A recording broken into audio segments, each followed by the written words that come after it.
This morning, health officials in Kansas are reporting the largest documented outbreak of tuberculosis in U.S. history. 67 active cases of TB and 2 deaths, with dozens of other asymptomatic cases. TB is one of the world's leading infectious disease killers and is spread person to person by germs that can stay in the air for hours. You do need prolonged contact with an infected individual. If you briefly come into contact with somebody in the community, it's not very likely that you're going to contract tuberculosis. The exact reason for this specific outbreak is not yet clear. It comes as the Trump administration changes the way federal health agencies communicate. The Department of Health and Human Services has been told to pause all non-emergency external communications until they're reviewed and approved by a presidential appointee. Information is the lifeblood of public health. It's how we respond to outbreaks, how we respond to public health crises.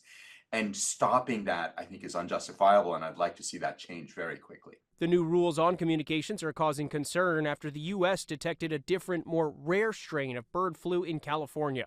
A farm there reportedly forced to destroy nearly 119,000 birds. Despite 67 human cases of bird flu in the U.S. and 1 death, there's been no confirmed person-to-person spread. When people have symptoms and get tested, we can identify if they have bird flu, but I do think there are probably dozens, if not hundreds, of cases out there that we have missed. Sources say a CDC report on bird flu was not released last week because of that pause on communication from health agencies. As for those TB cases in Kansas, experts say this outbreak is not something the public should be immediately alarmed about, saying TB is treatable. Andrew Dimbert, ABC News, New York.